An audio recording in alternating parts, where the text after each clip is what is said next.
Ça, c'est bon pour la poubelle. Elle a dit ça, sans même lever les yeux vers moi, comme si elle parlait d'un vieux journal, d'un prospectus humide, d'un emballage vide, pas de ma vie, pas de mes mots. Ma belle-fille a pris le tas d'enveloppes, liées par un ruban bleu, a tiré dessus d'un geste sec, et les lettres se sont éparpillées un instant sur la table, avant de retomber dans sa main. Elle a ouvert la porte du placard sous l'évier, a soulevé le couvercle de la poubelle, et les y a jetés sans même un regard. Un bruit sourd. Ma vie qui tombe dans un sac plastique. Tu n'en as plus besoin, Jeanne. Personne ne lit ça.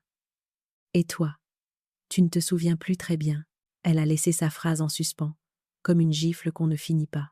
Nous étions un mardi après-midi, à Nancy. Le ciel était gris, bas, rempli de cette lumière fade qui rend tout un peu pâle. Dans ma cuisine, l'odeur de café refroidi se mêlait au parfum trop fort de son déodorant. Sur la table, il restait des miettes de brioche et une tache de confiture qu'elle venait d'essuyer avec une efficacité froide. Je la regardais agir, comme on regarde un étranger fouiller dans ses tiroirs. Sauf que cet étranger, c'était la femme de mon fils, celle qui m'appelait maman devant les autres, celle qui disait aux voisins « Je m'occupe d'elle, vous savez. À son âge, ce n'est pas simple. Je ne sais pas ce qui m'a fait le plus mal, le bruit des lettres qui tombent dans la poubelle, ou le regard de Julien, debout à côté d'elle, les mains dans les poches, les yeux fuyants. Il n'a rien dit, il n'a rien fait, il a juste laissé faire. Mais ce sont mes lettres, ai-je osé murmurer. Ma voix m'a surprise moi-même. Si petite, si lointaine. Elle s'est retournée vers moi avec ce sourire que je connais par cœur, un sourire poli, parfaitement maîtrisé, qui ne touche jamais ses yeux. Tes lettres d'il y a 30 ans, Jeanne. Des choses qui ne servent plus à rien. Tu veux garder chaque papier jusqu'à la fin des temps? On ne vit pas dans un musée. Un musée, c'est comme ça qu'elle voyait ma maison. Comme une pièce poussiéreuse qu'on vient trier pour préparer un vide-grenier. J'ai baissé les yeux vers la table. Il n'y restait plus que mon vieux sous-main en cuir, taché d'encre, et un rectangle plus clair où, pendant des années, avait reposé mon carnet vert. Elle l'avait déjà rangé ailleurs pour faire de la place. Dans sa bouche, faire de la place voulait dire effacer ce qui me ressemble. Je me suis levée, lentement, mes genoux protestants. Je me suis approchée de la poubelle. Elle a claqué le couvercle d'un geste rapide. Jeanne, ne commence pas. Tu sais que les odeurs restent. C'est parti, voilà tout. C'est parti, comme si elle parlait d'un sac de patates pourries. J'ai senti mes yeux me brûler, mais je ne voulais pas pleurer devant elle. J'ai cherché Julien du regard. Il a évité le mien. Mathilde veut juste t'aider à désencombrer, a-t-il dit. Tu gardes tout, maman. C'est pour ton bien. Pour ton bien. Ce sont 4 des mots les plus dangereux que je connaisse. Ils permettent tout. On peut tout faire à quelqu'un. Si c'est pour son bien. Je me suis rassise. Mes doigts se sont agrippés au bord de la chaise. À l'intérieur, quelque chose s'effritait, comme ces vieux papiers jaunis que l'on froisse trop vite. Ces lettres, ce n'étaient pas des vieux papiers, c'étaient les lettres d'Alain, mon mari, le père de Julien. Des lettres qu'il m'avait envoyées lorsqu'il travaillait encore sur les chantiers, loin de la maison. Des mots maladroits parfois, mais vivants. Des phrases qui sentaient la poussière des routes, la sueur du travail et l'amour des retrouvailles. Elle ne savait rien de ça. Elle n'avait rien demandé. Elle avait juste regardé le ruban bleu, le tas de papier, et décidé. Inutile. Alors, elle avait jeté. Je me suis revue des années en arrière, assise à cette même table, ouvrant une enveloppe, respirant une odeur de cigarette mêlée au parfum bon marché, lisant « Ma Jeanne, ici la pluie n'en finit pas. Embrasse bien notre petit. Je t'aime plus que la route. » Elle venait de jeter ça, comme on jette un ticket de caisse.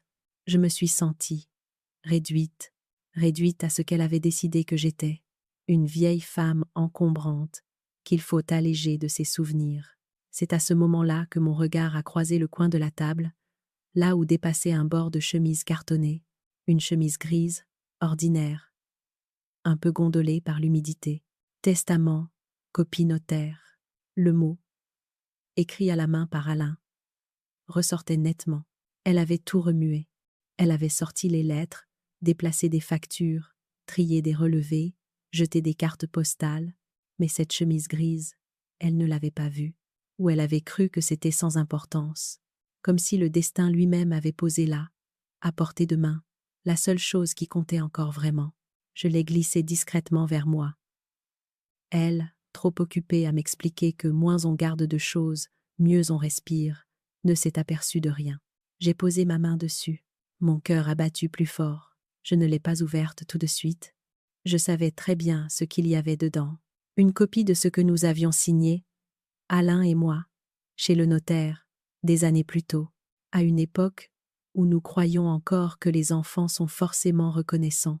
Mathilde, elle, parlait déjà d'autre chose, de mon frigo à changer, de mes rideaux démodés, de la salle de bain qui devrait être adaptée à mon âge. Elle parlait de mon avenir, comme on fait un devis, et moi, je tenais sous la main le passé qui pouvait encore me protéger. Ce soir-là, après leur départ, j'ai attendu que la maison soit vraiment silencieuse. Plus de moteur de voiture au loin, plus de voix, dans la cage d'escalier. Juste la respiration de la nuit et le petit claquement régulier des tuyaux. Je suis allée jusqu'à la poubelle, j'ai soulevé le couvercle. L'odeur m'a agressée. Mais j'ai fouillé quand même. Mes lettres étaient là, froissées, tachées de café, collées à une peau de banane. J'en ai sorti une. L'encre avait un peu bavé. Les mots dansaient. Mais je les reconnaissais. Ma Jeanne. Je n'ai pas eu le courage d'aller plus loin.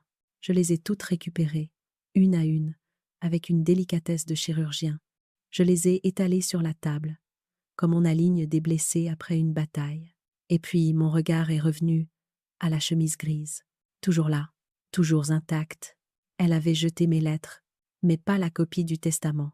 Elle m'avait humiliée, mais sans le savoir. Elle avait laissé dans ma main l'arme qui, plus tard, allait changer tout. À cet instant précis, je ne savais pas encore jusqu'où elle irait. Je ne savais pas que viendraient les mensonges, les papiers falsifiés, les phrases glacées, les regards condescendants. Je ne savais pas que, quelques mois plus tard, ce dossier gris deviendrait ma bouée. Tout ce que je savais, ce soir-là, c'est que quelque chose s'était brisé. Pas seulement mon cœur, pas seulement la confiance, quelque chose en moi, silencieusement, venait de se réveiller. Et ce réveil-là, personne ne pourrait le jeter à la poubelle. Pour comprendre pourquoi ces lettres comptaient tant, pourquoi leur perte a résonné en moi comme un coup porté au cœur, il faut revenir loin en arrière, bien avant Mathilde, bien avant les tensions, les humiliations et le ruban bleu déchiré. Revenir à l'époque où ma vie tenait dans des enveloppes tachées de poussière et d'espoir. J'avais 23 ans quand j'ai rencontré Alain. C'était à une fête de village, près de Toul, par une soirée d'été, où la musique avait ce son métallique des orchestres ambulants. Il portait une chemise blanche impeccable, un contraste amusant avec ses mains tachées de cambouis. Il travaillait comme mécanicien, un métier qu'il aimait d'une fidélité presque religieuse. Il m'a invité à danser. Je me souviens de sa phrase. Je n'ai pas le rythme, mais j'ai la volonté. Ça compense. Il a eu raison. Nous avons dansé toute la nuit. 2 ans plus tard, nous étions mariés. Pas de grande cérémonie, pas de robe luxueuse, pas de discours grandiose, juste la famille, des amis, du vin blanc et un soleil très fort qui faisait briller la bague simple qu'il m'avait offerte. Quand Julien est né, notre vie est devenue un tourbillon de journées trop courtes et de nuits sans sommeil. Nous avons acheté une petite maison à Nancy, 2 chambres, un couloir étroit, un salon toujours trop sombre en hiver et un jardin où Alain avait planté un cerisier tordu, mais courageux. La vie était modeste, mais douce. Et surtout, elle était pleine de ces petits détails qui semblent anodins à 20 ans, mais deviennent précieux après 60. Le bruit de clés dans la serrure, le rire d'un bébé dans son bain, l'odeur de soupe un dimanche soir, les mains d'un mari qui enlève les feuilles mortes du jardin. Puis Alain a reçu une proposition de travail, un chantier à Dijon, puis un autre à Chaumont. Il devait partir plusieurs semaines d'affilée, sans Internet, sans téléphone portable. Le soir, dans son logement de chantier, il prenait un cahier d'écolier et m'écrivait des lettres simples, sans littérature, sans artifice, mais pleines de lui. Ma Jeanne, j'ai mis une photo de toi dans mon portefeuille. Quand je suis fatiguée, je la regarde. Ma Jeanne, J'ai acheté un petit cheval en bois pour Julien. J'espère qu'il lui plaira. Ma Jeanne. Je compte les jours avant de rentrer. Je vivais au rythme du facteur. Chaque enveloppe déposée sur le paillasson était un morceau d'Alain. Quand il rentrait, je les rangeais dans un tiroir de ma table de chevet, lié par ce ruban bleu qu'il avait acheté dans une mercerie près du chantier, pour que ce soit plus joli, disait-il. Ces lettres ont traversé 30 années de vie. Elles ont survécu au déménagement, aux rides, au vieillissement du papier et même au deuil. Alain est tombé malade à 56 ans. Un cancer du pancréas, rapide et féroce. Les médecins disaient des mots compliqués, que je n'entendais qu'à moitié. Je me souviens seulement de la main d'Alain, qui serrait la mienne dans une chambre trop blanche. Il est parti en me murmurant « Tu es forte, Jeanne, et tant que tu auras mes lettres, tu ne seras jamais seule. » Ce jour-là, le ruban bleu est devenu un trésor. Les années ont passé. Julien a grandi, a fait des études, a quitté la maison avec cette maladresse joyeuse des jeunes hommes qui croient que la vie leur appartient. Il revenait souvent. Nous étions proches, vraiment proches. La mort d'Alain nous avait soudés. Puis un jour, il m'a annoncé qu'il avait rencontré quelqu'un, Mathilde. Je me souviens de sa description. Elle est brillante, maman. Organisée, moderne, très efficace dans tout ce qu'elle fait. Je n'avais pas compris tout de suite, mais ce mot efficace allait devenir une ombre dans ma vie. La première fois que je l'ai vue, elle m'a offert un bouquet trop parfait, trop symétrique, trop froid, et un sourire trop large. Je l'ai accueilli avec bienveillance, parce que j'avais envie d'aimer la femme que mon fils aimait. Au début, elle était charmante, presque trop charmante. Elle m'aidait à mettre la table. Elle m'apportait des gâteaux. Elle complimentait ma cuisine. Mais très vite, j'ai senti quelque chose, une distance, un calcul, quelque chose d'indéfinissable, mais réel. Elle parlait de moi comme si j'étais déjà fragile. Elle me proposait son bras pour marcher, alors que je n'en avais pas besoin. Elle rangeait mes affaires sans que je le demande. Elle ouvrait mes tiroirs pour mieux organiser. Un jour, elle est tombée sur mes lettres. Je m'en souviens comme si c'était hier. Elle les a regardées quelques secondes et a dit « Oh, des vieilleries. Tu devrais jeter ça, Jeanne. » Je lui ai répondu calmement. C'est tout ce qui me reste de mon mari. Elle avait haussé les épaules. Je n'avais pas compris. Pas encore. Mais ce jour-là, dans ses yeux, j'avais vu une chose terrible.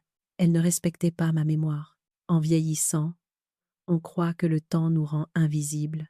Mais en réalité, ce ne sont pas les années qui nous effacent.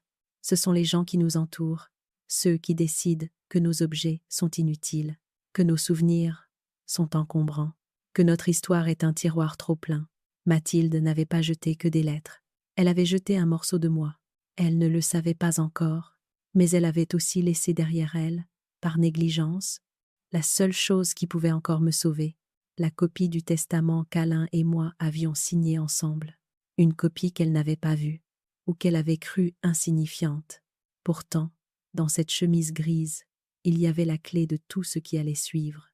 Et ce soir-là, sans le savoir, elle avait allumé en moi quelque chose qu'elle aurait préféré laisser éteint. On ne voit jamais la première fissure quand elle apparaît. On la sent parfois, comme un frisson froid sous la peau, mais on se dit que ce n'est rien, qu'on exagère, qu'on se fait des idées. C'est ainsi que commencent les grands effondrements, dans le presque rien. Avec Mathilde, ce presque rien s'est glissé dans ma vie comme une ombre lente, douce, au début, puis de plus en plus lourde. Le premier signe est arrivé un dimanche matin. Nous étions à table, Julien, Mathilde et moi. Je préparais mon café quand j'ai laissé tomber une petite cuillère. Juste une cuillère, un bruit léger, ridicule, insignifiant. Et Mathilde a dit, en souriant, « À ton âge, Jeanne, les gestes deviennent un peu moins sûrs. C'est normal. » Elle l'a dit d'un ton léger, presque affectueux. Julien a ri, moi aussi. Un peu, pour ne pas faire de vagues. Mais à l'intérieur, une petite douleur s'est plantée comme une aiguille. Une cuillère, une remarque, une première étiquette collée sur moi. Ensuite, il y a eu les conversations dans mon dos, pas vraiment cachées, plutôt glissées dans un coin de la pièce, à voix suffisamment basse pour me faire croire que je ne devais pas entendre, mais assez forte pour être sûre que j'entende. Elle se fatigue vite. Tu as remarqué? Elle oublie beaucoup de choses. Il faudrait penser à organiser un peu mieux la maison. Elle n'y arrive plus. Elle parlait comme si j'étais déjà en déclin, comme si je n'étais plus tout à fait moi-même, comme si Julien devait anticiper les dégâts. Le pire, ce n'était pas ces mots. C'était l'air préoccupé de Julien, l'air de quelqu'un qu'on rassure tout en l'inquiétant. Mathilde savait y faire. Elle instillait le doute doucement, comme une goutte de citron dans un verre d'eau claire. Petit à petit, mon fils me regardait différemment. Pas avec méchanceté, avec précaution, comme si j'étais devenue fragile, comme si je pouvais casser. Puis, il y a eu les aides qui n'en étaient pas. Elle se levait avant moi pour ranger mes papiers. Elle classait, triait, déplaçait. Quand je lui demandais où étaient certaines choses, elle répondait « Je les ai mises dans un endroit plus logique, Jeanne, pour que tu ne t'y perdes pas. » Mais je m'y perdais plus que jamais. Ma maison n'avait plus ma logique à moi. Elle avait la sienne. Et un jour, le pire est arrivé. Elle a ouvert mes armoires. « Je peux t'aider à faire un tri ?» Hâtée, elle demandait. « Non, ce n'est pas nécessaire. » Ai-je répondu. Elle l'a fait quand même. Elle a commencé à sortir mes vêtements, mes foulards, mes boîtes, à commenter. « Ça, c'est vieux. Ça, tu ne le portes plus. Ça, c'est inutile. » Je me sentais nue, pas physiquement, nue dans mon intimité. Quand j'ai protesté, Julien est intervenu. « Laisse-la t'aider, maman.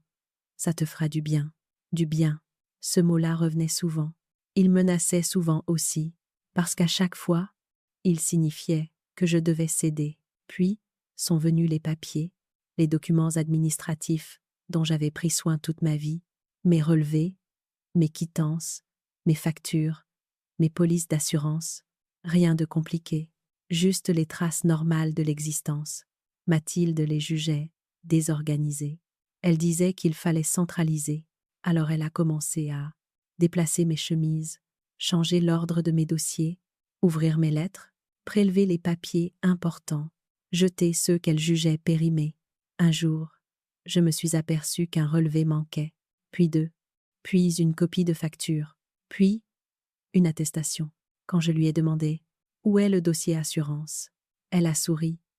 Ce sourire tout en dents, sans douceur, je l'ai mis de côté pour t'éviter de faire des bêtises. Tu ne devrais plus gérer tout ça seule. Je me suis sentie démolie, pas seulement parce qu'elle prenait mes choses, mais parce qu'elle m'enlevait la confiance en moi, en mes capacités, en ma propre lucidité. Le rejet s'est ensuite infiltré dans des détails encore plus intimes. Un jour, en mettant la table, elle a lancé « Julien, tu as remarqué qu'elle répète souvent la même histoire ?» Il a souri. Je me suis figée. Une autre fois, alors que je parlais d'Alain, elle a dit « À force de vivre dans le passé, tu vas perdre pied. » Le passé, mon mari, ma vie, tout ce qui me tenait debout. Elle transformait mes souvenirs en faiblesse, mes émotions en signes d'âge, mes hésitations en trous de mémoire. Chaque fois que je cherchais un mot, elle se tournait vers Julien avec un air entendu, un air qui disait « Tu vois ?» Son regard me perforait plus que ses phrases. Et puis, il y a eu cette scène, celle qui a tout changé en moi. J'étais dans la salle de bain. Elle est entrée sans frapper. Elle a vu mon flacon de parfum, celui qu'Alain m'avait offert pour nos 20 ans de mariage. Elle l'a pris dans sa main et a dit « Tu devrais peu être arrêté.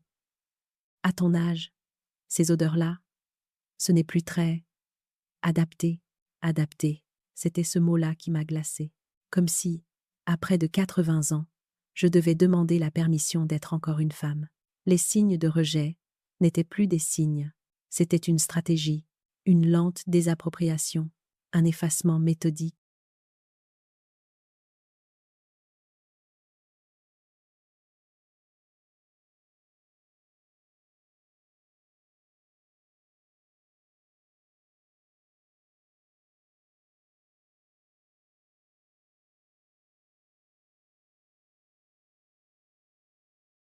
Je le voyais maintenant, j'y me retirais le droit d'être moi. Un geste à la fois, une phrase à la fois, un tiroir à la fois. Et Julien suivait, sans comprendre, sans voir, sans vouloir blesser sa femme. Je n'y ai pas cru tout de suite. Je ne voulais pas. Je me disais que c'était le stress, la fatigue, un mauvais moment. Mais quand elle a jeté mes lettres, ces lettres qui contenaient ma vie, ces mots d'Alain, écrits avant que la maladie ne le détruise. Alors j'ai compris que tout cela n'était pas un malentendu. C'était le début d'une dépossession. Et je n'étais qu'au commencement. Il y a toujours un instant précis où l'on cesse d'accommoder la violence douce. Un moment où l'on ne peut plus prétendre que ce n'est rien, où le malaise devient trop lourd pour être avalé, où la blessure cesse d'être silencieuse. Pour moi, ce moment est arrivé un jeudi matin de février, un matin cru, blanc, où la lumière traversait la maison comme une lame. Je me suis réveillée avec un pressentiment, un de ces pressentiments que les femmes âgées connaissent trop bien, un mélange de peur, de lucidité et de fatigue. Je suis descendue dans la cuisine. La cafetière était encore chaude. Mathilde était déjà là. Elle parlait au téléphone, d'un ton précis, presque administratif. Elle ne m'avait pas vue entrer. Non, il n'y a plus rien d'important dans ces papiers. Oui, j'ai déjà fait un premier tri. Le reste, je le récupère ce week-end. Mon cœur s'est serré. Ces papiers, c'était ainsi qu'elle parlait de 30 années de ma vie. Je n'ai pas bougé. Je me suis tenue près de la porte, comme une enfant punie. Je savais que si je faisais un geste, un bruit, elle arrêterait sa phrase, et tout resterait dans le flou. J'avais besoin d'entendre vraiment. Oui, Julien est d'accord. Il comprend que sa mère n'est plus capable de gérer tout ça. On va simplifier les choses. Simplifier. Le mot qui tue tout ce qu'on ne veut plus voir. Elle a raccroché, s'est retournée, m'a vue, et elle a souri, un sourire qui donnait froid jusqu'aux os. La goutte d'eau n'a pourtant pas été cette conversation volée. Ce n'était qu'un signe de plus. La vraie rupture est survenue quelques heures plus tard. J'étais montée dans ma chambre pour chercher la petite boîte où je rangeais les bijoux reçus le jour de mon mariage. Une broche en forme de feuille, un bracelet fin gravé, A+J, une bague avec une petite pierre claire. Rien de luxueux, rien qui vaille une fortune. Mais c'étaient mes bijoux de femme mariée, mes seuls biens sentimentaux. Je me souviens d'avoir ouvert le tiroir et de n'y avoir trouvé rien. La boîte avait disparu. Mathilde, ai-je appelé? Pas de réponse. Je suis descendue. Elle était dans le salon, assise avec son ordinateur. Tu as vu une boîte en bois? Dans ma chambre? Elle a levé la tête lentement, comme si la question était incongrue. Oui. Je l'ai descendue au sous-sol. Tu n'as pas besoin de bijoux encombrants. Et puis, elle a haussé les épaules. On verra plus tard. J'ai senti une brûlure monter en moi. Un mélange de panique et de colère. Ce sont mes bijoux, mes souvenirs. Je veux les récupérer. Elle a soupiré, agacée. Jeanne, tu dramatises toujours tout. Julien et moi faisons ça pour toi, pour que ce soit plus simple. Tu ne peux pas t'attacher à tout ce qui est vieux. J'ai senti mes mains trembler. Des bijoux, vieux, un mariage, vieux, une vie, vieille. Elle retirait tout ce qui me rattachait à Alain, un objet après l'autre. J'ai insisté. Elle s'est levée d'un coup, furieuse. Tu veux savoir la vérité? Hâtée, elle lâchait sèchement. Je suis fatiguée de ranger derrière toi. Fatiguée de tout ce bazar sentimental. Si tu voulais vraiment que tout soit clair, tu aurais fait un tri depuis longtemps. Alors oui, j'ai pris les choses en main, et j'en suis contente. Je ne trouvais plus mes mots. Il m'en restait un. Pourtant, où sont-ils? Elle s'est approchée de moi, très près. Ses yeux étaient glacés, au sous-sol, dans un sac, avec d'autres choses qui n'ont plus lieu d'être. Et crois-moi, Jeanne, bientôt, ce sera beaucoup plus simple pour tout le monde. Tu finiras par me remercier. Me remercier. La phrase m'a frappée comme un coup de poing. Je suis descendue au sous-sol, mes mains agrippées à la rampe, mes jambes tremblantes. Là, entre deux vieux cartons et une pile de magazines jaunis, j'ai trouvé le sac. Un sac, poubelle, noir. Mes bijoux, mes objets les plus précieux, dans un sac poubelle. J'ai ouvert. Tout y était. Sauf une enveloppe. Une enveloppe grise. Celle où se trouvait la copie du testament qu'Alain et moi avions signé. Je l'ai cherché, fouillé, renversé le sac. Mes doigts tremblaient. Les bijoux roulaient sur le sol. Rien. La chemise grise n'était plus là. J'ai senti un froid dans ma poitrine. Pas un froid d'hiver, un froid de danger.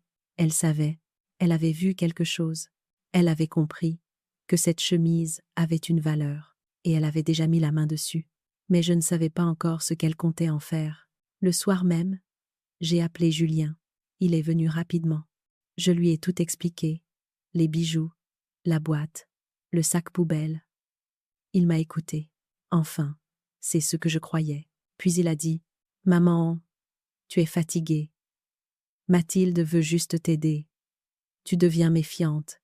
Ce n'est pas bon signe. » Je n'ai pas entendu la suite. Mon cœur battait trop fort. Il venait, lui aussi, de choisir quelqu'un. Et ce n'était pas moi. Ce soir-là, j'ai compris que Mathilde n'était pas en train de m'aider. Elle me neutralisait. Elle préparait quelque chose de grave. J'ai compris aussi que si je ne faisais rien, si je ne réagissais pas maintenant, je finirais par perdre tout, mes biens, mes souvenirs et surtout ma voix. La goutte d'eau n'était pas un bijou jeté dans un sac, ni une lettre tachée de café. La goutte d'eau, c'était le moment où j'ai compris que, dans l'esprit de ma belle-fille, je n'étais déjà plus une personne. J'étais un dossier à simplifier, un problème à résoudre, une vieillesse à gérer. Et pour la première fois depuis longtemps, une pensée s'est imposée à moi avec une clarté douloureuse. Je ne serai pas son prochain sac poubelle. Cette nuit-là, je n'ai presque pas dormi. Je suis restée assise sur mon lit, le dos contre le mur, les genoux serrés, mes mains crispées sur la couverture comme si elles pouvaient me retenir de tomber dans un gouffre. Le sac poubelle noir, posé près de l'armoire, semblait me regarder. Il contenait mes bijoux, mes souvenirs, des morceaux de mon mariage, de ma jeunesse, de ma vie. J'avais l'impression de voir un cercueil mal refermé. Et dans l'air lourd de la chambre, il y avait une absence brûlante, la chemise grise, la copie du testament. Je ne savais pas où elle était. Je ne savais pas ce que Mathilde en avait fait. Mais au fond de moi, je sentais une menace se dessiner, comme une ombre derrière une porte entr'ouverte. Je n'étais plus simplement bousculée. J'étais menacée. Je n'ai pas allumé la lumière. La pénombre me tenait compagnie. Je me suis mise à réfléchir, non pas comme une vieille femme fatiguée, mais comme une femme qui se réveille enfin. Pendant des mois, j'avais laissé Mathilde envahir ma maison, mes tiroirs, mes souvenirs, mon espace intime, parce que je voulais préserver la paix, parce que je voulais protéger Julien, parce que je croyais que ça passerait.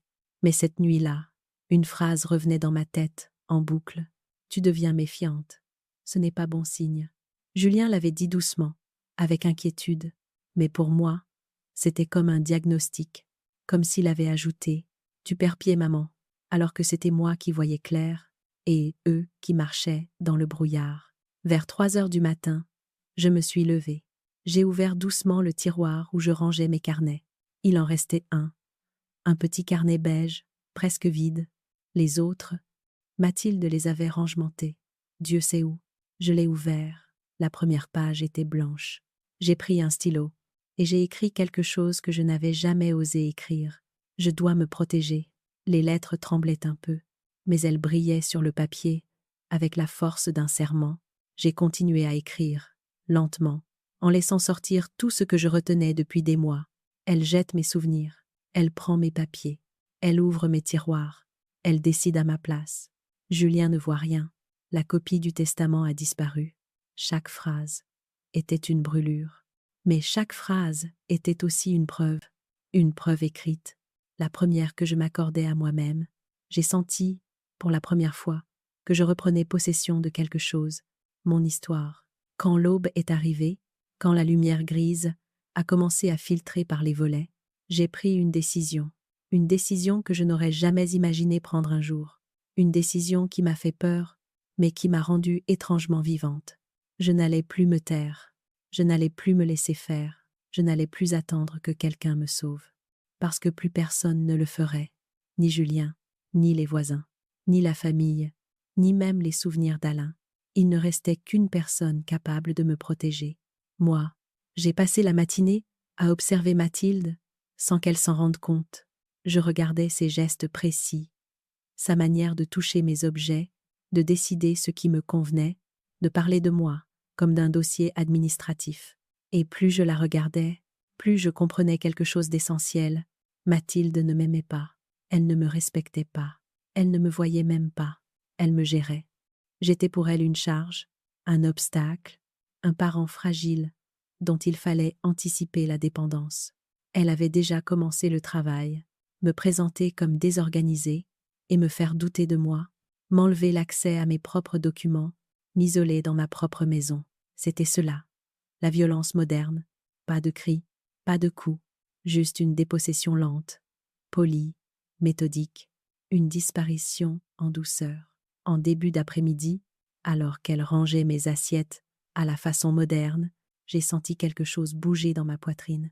Pas de la colère, pas de la peur, quelque chose de plus profond, une résistance, une colonne vertébrale. Je me suis dit, aucun être humain n'a le droit d'effacer un autre être humain. Puis une deuxième phrase s'est imposée. Alain n'aurait jamais accepté ça. Ces deux phrases, ensemble, ont formé une évidence. Je devais agir. Pas demain, pas quand il serait trop tard. Maintenant, le soir venu, j'ai repris mon carnet beige. J'y ai recopié calmement les dates, les actions, les phrases de Mathilde, les moments où Julien avait douté de moi. Je n'écrivais plus pour me soulager. J'écrivais pour préparer. Pour une fois, je ne subissais plus la nuit. Je l'utilisais. En me couchant, j'ai murmuré « Alain, guide-moi ». Ce n'était pas une prière, c'était un pacte. Je savais que le lendemain, je franchirais une étape douloureuse, bousculante, mais nécessaire. Je savais que, tôt ou tard, je devrais sortir de mes mots et entrer dans l'action, car dans les mains de Mathilde, la chemise grise, celle du testament, était être déjà devenue une arme. Et moi, pour la première fois depuis des années, j'avais la certitude que je n'allais plus rester sans défense. Le lendemain matin, je me suis réveillée avec une énergie étrange, presque étrangère, une énergie qui venait de loin, être du fond de ces décennies de vie où j'avais tant encaissé sans broncher. Ce jour-là, je n'étais plus la Jeanne fragile que Mathilde imaginait. J'étais une femme qui se relève.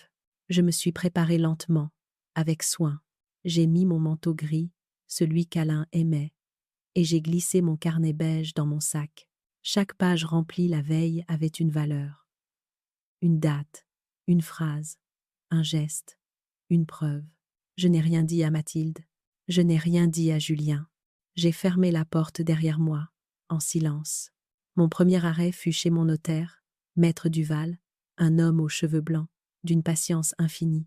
Cela faisait plus de 10 ans qu'il connaissait mon dossier, celui d'Alain, le mien, la maison, les comptes, le testament. Quand je suis entrée dans son bureau, il a levé la tête et m'a dit « Madame Lefèvre, cela fait longtemps. Que puis-je pour vous ?» Sa voix douce a failli me faire pleurer, mais je me suis retenue. Je me suis assise. « Maître, je crois qu'on essaie de me prendre quelque chose. » Je n'ai pas prononcé le nom de Mathilde. Je n'en avais pas encore la force. Mais il a compris. Les notaires sentent ces choses-là. « Expliquez-moi. » a-t-il dit, simplement. J'ai sorti mon carnet. J'ai lu quelques phrases. Des détails, des dates, des comportements. Puis j'ai dit d'une voix basse. Et la copie du testament a disparu. Le mot disparu a flotté dans l'air. Lourd. Maître Duval a posé ses lunettes, croisé ses doigts, et m'a regardé longuement. Madame Lefèvre, un testament ne disparaît jamais vraiment. Ce que vous avez chez vous n'est qu'une copie. L'original est ici, sous ma garde. Rien, ni personne, ne peut le modifier sans vous. Mais, ce que vous me décrivez, mise sous influence, les mots m'ont transpercé. Ils donnaient un nom à ce que je vivais. Il a continué. Vous devez conserver toutes vos notes. Continuez d'écrire ce que vous observez. Et surtout, ne signez rien. Absolument rien. Je me suis raidie, même si c'est Julien qui me le demande. Il a eu un sourire triste, même si c'est lui. Parfois, les proches sont manipulés sans le savoir. J'ai baissé les yeux. J'ai senti une fissure dans mon cœur. Mais il fallait tenir. Que dois-je faire, maître ? Il a réfléchi. Puis, d'abord, Retrouvez tout ce qui vous appartient. Vos documents, vos papiers. Si certains ont disparu, notez-le. Ensuite, il serait peu. Être sage de prendre contact avec un avocat, pas pour attaquer, pour vous protéger, pour vous protéger. C'était la première fois depuis des mois qu'on me disait cela. Je suis sortie du cabinet du notaire en tremblant un peu, mais avec une certitude, je n'étais plus seule. Un fil de vérité venait de se tendre entre moi et la réalité. Une vérité qui me donna du courage. Je me suis rendue ensuite à la banque. La conseillère, une jeune femme prénommée Adèle, m'a reçue avec un sourire franc. « En quoi puis-je vous aider, Madame Lefebvre ?» J'ai hésité, puis j'ai dit « Je voudrais changer mes codes, mes accès, et être avertie si quelqu'un tente de se connecter à mes comptes. » Elle a hoché la tête avec sérieux. Pendant qu'elle tapait sur son clavier, elle m'a demandé « C'est pour une question de sécurité ?» J'ai inspiré profondément. « Oui. » Quelqu'un fouille dans mes papiers sans mon accord. Elle a levé les yeux. Son regard est devenu grave. Vous avez raison de sécuriser. Je vous mets une alerte immédiate sur tout mouvement suspect. J'ai senti mes épaules se détendre légèrement. Un verrou de plus se refermait. Un espace à moi redevenait réellement à moi. En sortant de la banque, je me suis assise sur un banc de la place Thiers. Il faisait froid, mais j'avais chaud. Pour la première fois depuis longtemps, je sentais autour de moi une sorte de halo solide, comme si ma volonté reprenait enfin forme. Je me suis dit, puisqu'elle veut tout contrôler, je vais reprendre contrôle de moi-même. En sens, en faxe, en sens, en sens. Alors j'ai pris une dernière décision, appeler un avocat, pas pour accuser Mathilde, pas encore, mais pour comprendre mes droits, pour anticiper ce que je craignais, une tentative de procuration, un acte signé dans mon dos. Ou pire encore, j'ai trouvé le numéro d'un cabinet dans l'annuaire de la ville. Maître Lemoine, droit des familles, protection des majeurs. La secrétaire m'a proposé un rendez-vous la semaine suivante. J'ai dit « C'est urgent, très urgent ». Elle m'a obtenu un créneau le lendemain. J'ai raccroché, je tremblais, de peur, oui, mais aussi d'un courage nouveau. En fin d'après-midi, je suis rentrée chez moi. Mathilde était dans la cuisine. Elle a levé un sourcil. « Tu étais où ?» Sa voix avait cette pointe de contrôle qui me glaçait. Je me suis forcée à sourire. En ville. J'avais des choses à faire. Elle a voulu en savoir plus. J'ai changé de sujet. Ce n'était plus le moment de dévoiler quoi que ce soit. Elle m'a observé, longuement. Ses yeux fouillaient mon visage, comme on inspecte une fissure dans un mur. Elle a dit « Tu as l'air différente ». J'ai répondu simplement « Je suis très bien, merci ». Et dans ce il y avait une vérité qu'elle n'avait pas anticipée. Je n'étais plus sous sa main. Je remodelais déjà ma défense. Je traçais déjà la frontière. Ce soir-là, je me suis couchée avec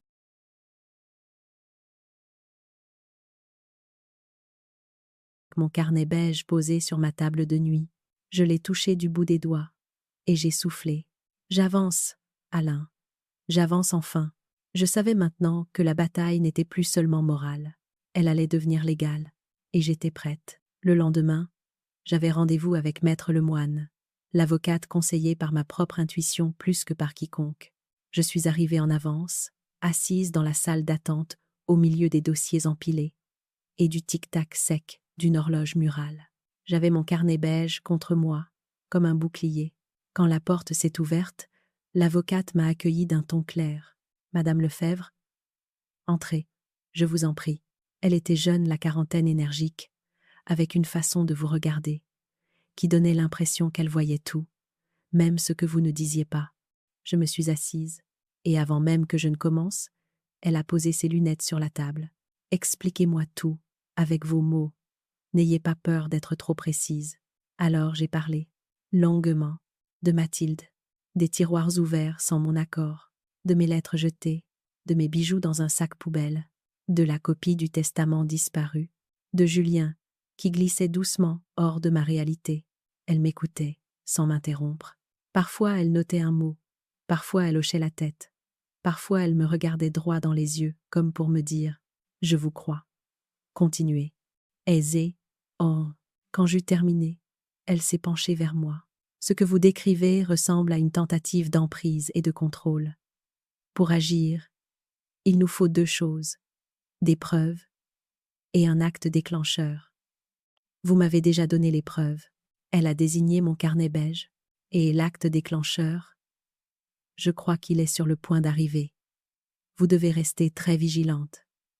Les personnes manipulatrices finissent toujours par se trahir. Ces mots ont frappé mon cœur comme un tambour. Et si elle tente quelque chose, elle a souri doucement. Alors vous m'appelez aussitôt. Et nous agirons dans l'heure. Je suis sortie de son cabinet plus légère, comme si quelqu'un avait posé une main solide dans mon dos et m'avait dit « Tu n'es plus seule ».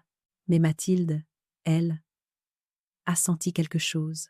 Les manipulateurs ont ce flair-là. Quand je suis rentrée ce soir-là, elle m'attendait dans le salon. Elle avait ce sourire glacé que je reconnaissais trop bien. « Jeanne, on doit parler ». Son ton n'admettait aucune échappatoire. Je me suis assise en silence. Je ne tremblais plus. Elle a croisé les bras, un signe qu'elle croyait intimidant. « Je remarque que tu sors beaucoup ces derniers jours. Tu ne me dis rien. Tu caches des choses. Ce n'est pas sain. » Pas sain. Elle inversait déjà les rôles. J'ai répondu calmement. « Je fais ce que j'ai à faire. » Elle a plissé les yeux. « Je veux savoir où tu vas. Et pourquoi ? » « Ce n'est pas ton affaire, Mathilde. » Le silence qui a suivi a été plus violent qu'une gifle. Elle ne l'avait jamais entendu de ma bouche. « Je suis ta belle-fille, Jeanne. J'ai des responsabilités. » J'ai levé les yeux vers elle, un regard qui ne fuyait plus. « Tes responsabilités ne te donnent aucun droit sur ma vie. » Elle a pâli légèrement. C'était la première fois que je la voyais vaciller. Le soir même, le piège qu'elle avait préparé depuis des semaines s'est retourné contre elle. Julien est arrivé sans prévenir. Il avait une chemise à la main. « Maman, Mathilde et moi, on voudrait que tu regardes un document pour ta sécurité. » Cette phrase, cette maudite phrase. Le document ? Une procuration générale, la totale, celle qui, si je signais, donnerait à Mathilde le contrôle de mes comptes, de mes décisions, de mes biens, même la maison. Je l'ai reconnue immédiatement. Maître Duval m'en avait parlé. Maître Lemoine aussi. Mathilde s'est avancée, confiante. Ce n'est qu'un papier administratif. Pour t'aider, pour te libérer du stress. Tu n'auras plus rien à gérer. Elle parlait comme on parle à un enfant fatigué. Julien a ajouté « On veut juste ton bien, maman ». Ce fut la dernière fois que je l'entendis dire cela sans voir l'ironie. J'ai posé mes mains sur la chemise. Je l'ai ouverte lentement. Je l'ai lue, ligne après ligne. Le silence était tellement dense qu'on entendait presque le battement de mon cœur. Puis j'ai refermé la chemise. J'ai levé la tête. Non, un simple mot, mais prononcé avec une solidité que je n'avais plus eue depuis des années. Mathilde a froncé les sourcils. « Jeanne, tu ne comprends pas ce que tu lis. C'est pour t'aider, pour simplifier. Je comprends très bien, l'ai-je coupé, et je ne signerai jamais ça. » Elle a reculé d'un pas, surprise. Julien, lui, avait l'air perdu. « Maman ? Pourquoi ?» Je me suis tournée vers lui, parce que je suis encore capable, parce que je ne suis pas faible, parce que je ne suis pas un dossier à gérer, et parce que je me suis arrêtée. Puis, j'ai planté mon regard dans celui de Mathilde. Je sais que la copie du testament a disparu. Et je sais qui l'a prise. Le visage de Mathilde s'est figé. C'était fini. Le masque venait de tomber. Elle a bafouillé. « De quoi tu parles ?» Mais sa voix tremblait. Juste assez pour que Julien, lui aussi, entende la fausse note. J'ai pris mon carnet beige dans mon sac. Je l'ai posé sur la table. Il s'est ouvert sur une page remplie de dates, de phrases, de preuves. Tout est là. Tout ce que tu as fait, tout ce que tu as pris, tout ce que tu as voulu forcer. Elle a blêmi. Julien a murmuré. « Mathilde, dis-moi que ce n'est pas vrai ?» Elle n'a rien répondu. Le piège n'était pas celui qu'elle croyait tendre pour moi. C'était celui qu'elle s'était tendu à elle-même. Et moi, dans ce silence soudain, je me suis sentie debout, vivante, imperturbable. Je n'avais plus besoin de crier. Le silence parlait pour moi. Après mon refus de signer la procuration et l'évocation de la copie disparue du testament, le silence qui tomba dans la pièce eut quelque chose d'irréversible. Ce n'était pas un silence ordinaire, non. Celui-ci était lourd, métallique, tranchant. Un silence qui coupe des liens. Mathilde, d'habitude si contrôlée, s'est raidie. Julien, lui, restait immobile, la chemise de procuration toujours dans ses mains, comme un objet devenu soudain toxique. Je les ai regardés longtemps, comme on regarde une vague qui se retire en découvrant ce qu'elle emporte avec elle. Mathilde, explique, a soufflé Julien d'une voix cassée. Elle aurait pu nier, elle aurait pu jouer la victime, la femme incomprise, l'épouse dévouée, elle aurait pu pleurer. Mais quelque chose en elle a cédé. Peut être une fissure, peut être l'arrogance, peut être le fait que, pour la première fois, elle n'avait plus le contrôle. Elle a répondu, sèchement. Je voulais juste éviter que ta mère fasse n'importe quoi avec ses papiers. Elle oublie déjà tellement de choses. Julien a sursauté. Tu n'avais pas à prendre ses bijoux. Tu n'avais pas à fouiller dans ses dossiers. Tu n'avais pas à... Il s'est interrompu. Ses yeux se sont posés sur moi. Puis, sur mon carnet beige. Puis sur la table. Je savais qu'il comprenait enfin. Tard. Trop tard. Mais enfin. Mathilde s'est tournée vers moi, les yeux brillants d'une colère glacée. Tu exagères tout, Jeanne. Tu as toujours été dramatique. Ce carnet ne prouve rien. Ce sont juste des notes de vieille femme. Le mot vieille femme a claqué comme une gifle. Mais cette fois, ce n'est pas moi qui ai réagi. C'est Julien, Mathilde. Sa voix était si forte que j'ai sursauté. Il s'est levé d'un bond, la chemise à la main. Tu m'as menti. Elle a reculé d'un pas. Jamais. J'ai fait ça pour nous, pour simplifier, pour protéger nos projets. Julien a serré la chemise jusqu'à ce qu'elle se froisse. Nos projets ne valaient pas ça. Pas au prix de ma mère, pas au prix de sa dignité. Il tremblait, de rage, de honte, de lucidité tardive. Mathilde l'a fixé avec un mélange de panique et de mépris. Tu ne vas pas la croire, elle? À son âge, elle comprend à peine ce qu'elle écrit. Cette fois, ce fut moi qui respirais profondément, avec calme, avec clarté. À mon âge, Mathilde, je sais encore reconnaître la cruauté quand je la vois. Elle a serré ses poings, ses yeux lançaient des éclairs. Tu n'es qu'une vieille manipulatrice.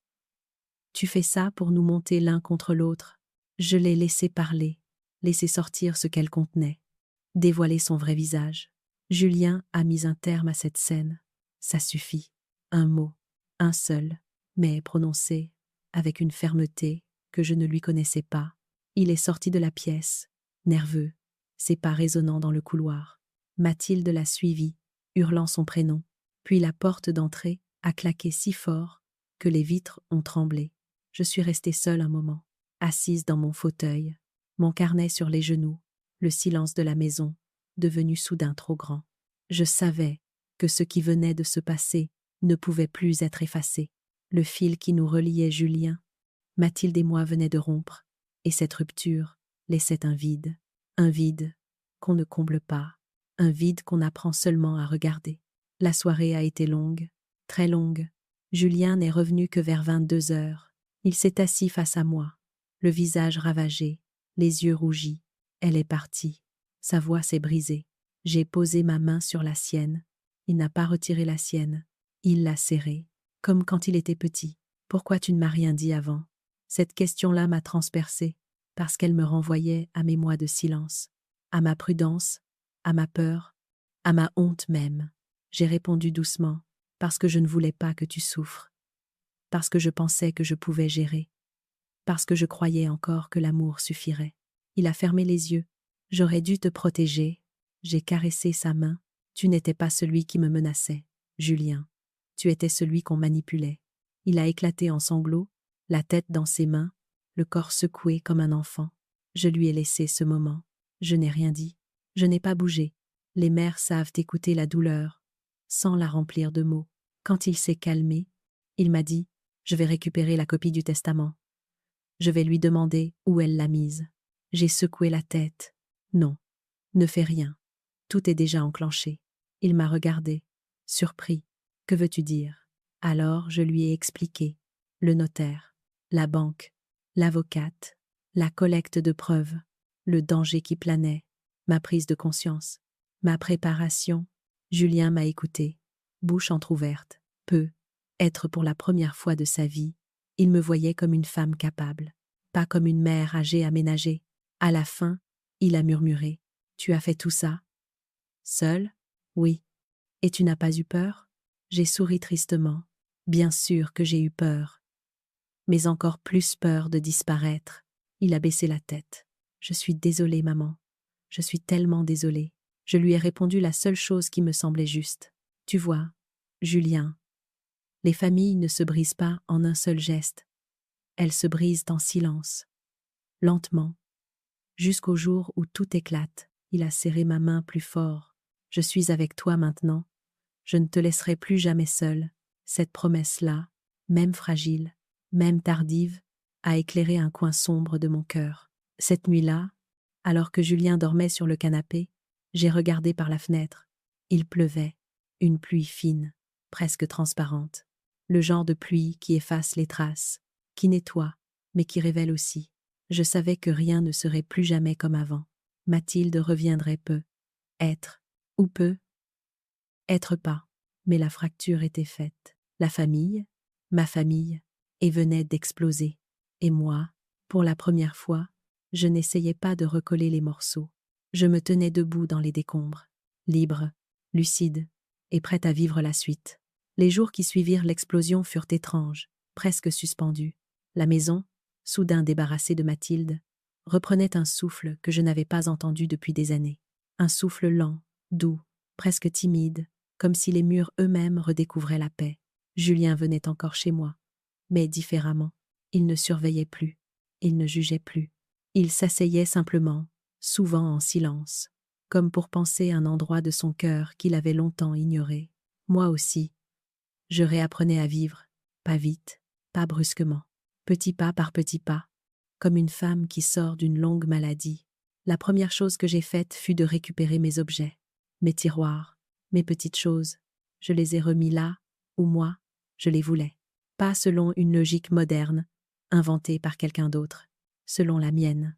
J'ai replacé mes lettres, celles qu'elle avait jetées dans une boîte, en carton rigide que j'ai nettoyé soigneusement.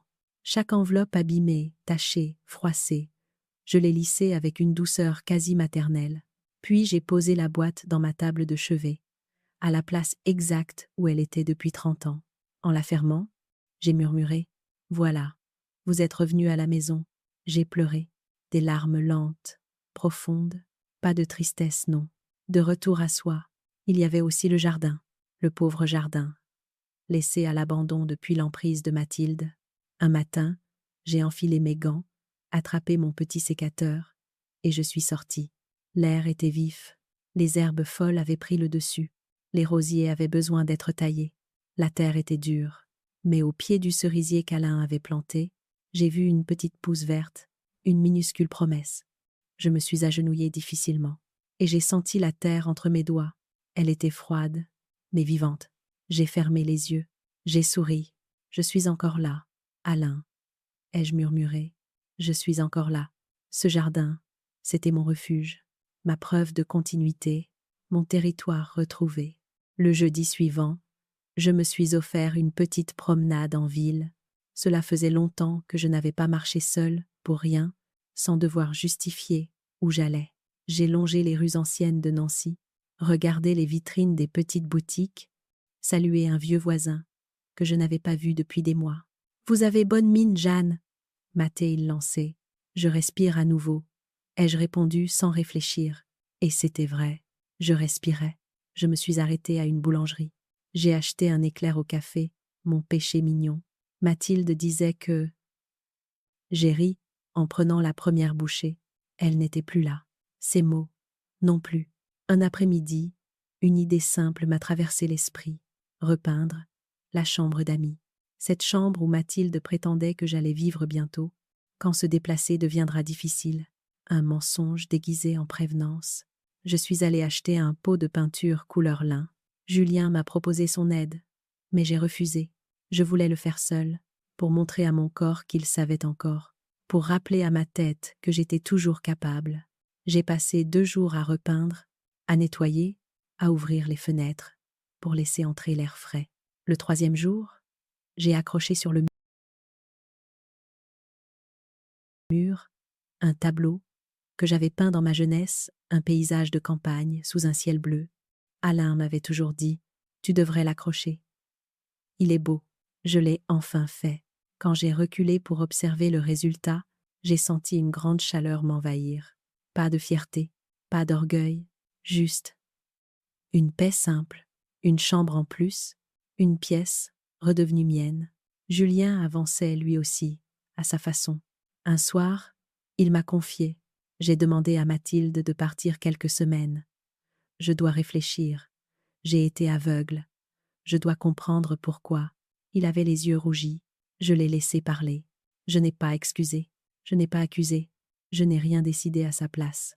Je lui ai juste dit: l'important, Julien, ce n'est pas ce que tu n'as pas vu. C'est ce que tu vois maintenant. Il a essuyé ses yeux. Tu me pardonnes? Un fils ne se pardonne pas, ai-je répondu. Il revient, et il a pleuré. Encore. Mais ses larmes n'étaient plus de honte. Elles étaient de retour. Pendant ce temps, les procédures, elles, avançaient. Le notaire confirmait mes droits. L'avocate surveillait le moindre mouvement. Les documents disparaissaient parfois, mais je les remplaçais par des copies certifiées. J'avais un rempart autour de moi. Pas un rempart de pierre, un rempart de lucidité. Je n'étais plus vulnérable. Je n'étais plus manipulable. Je n'étais plus un dossier facile. Je redevenais une femme. Une femme avec un passé, un présent et incroyable, à presque 80 ans. Un avenir. Un matin, alors que le soleil entrait dans ma cuisine, j'ai ouvert la fenêtre. L'air sentait encore l'hiver, mais portait déjà le parfum lointain du printemps.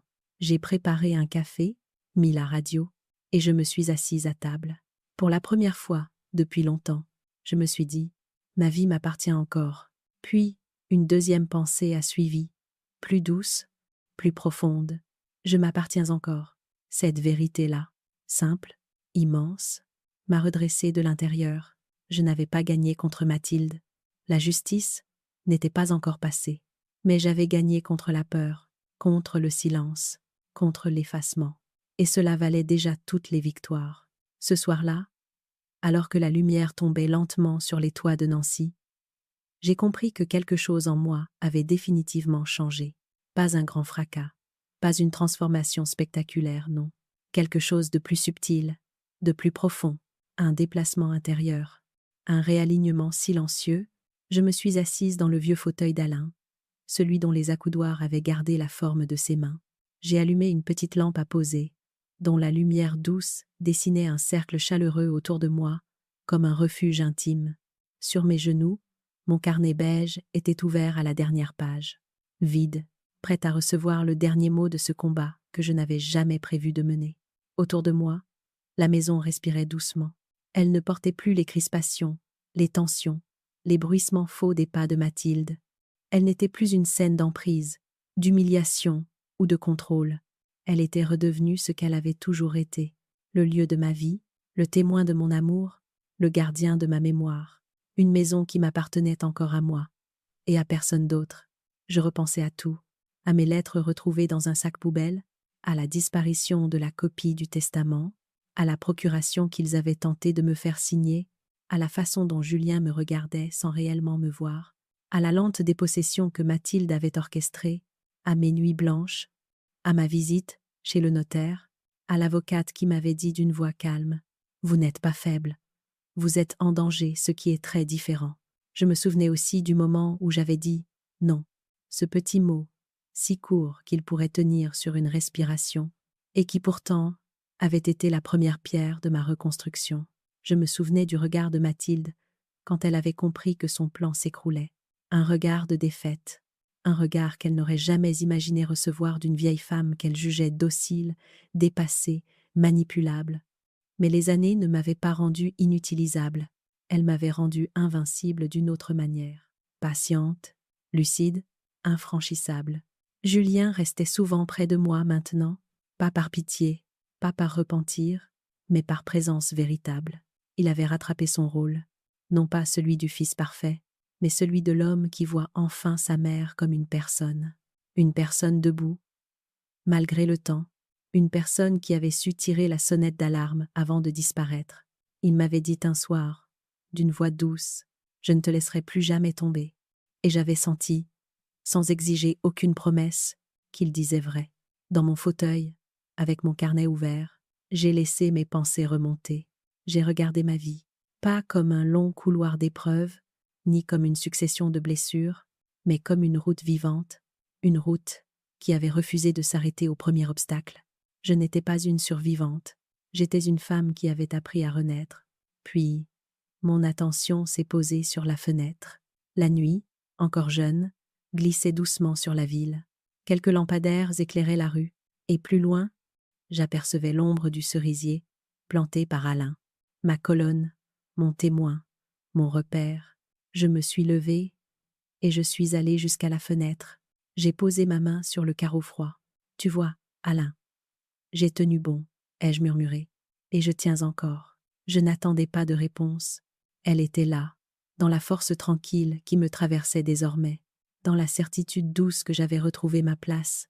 Pas une place imposée, pas une place guettée, mais la mienne, celle que personne ne pouvait plus me retirer.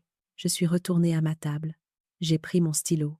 Et j'ai écrit la dernière phrase de ce carnet, la dernière phrase de cette histoire, la dernière phrase de cette métamorphose silencieuse. Je n'ai pas crié, je n'ai pas frappé, je n'ai pas humilié, j'ai juste parlé au bon moment. Et c'est assez. J'ai refermé le carnet lentement. J'ai soufflé la bougie. La pièce est tombée dans une pénombre douce. Avant de me lever, j'ai murmuré une phrase pour moi-même. Une phrase qui résumait tout ce que j'avais vécu, tout ce que j'avais enduré, tout ce que j'avais reconquis, tout ce que j'avais osé. Une phrase simple, une phrase juste, une phrase que personne ne pourra jamais m'enlever. Le silence peut aussi être une forme de justice.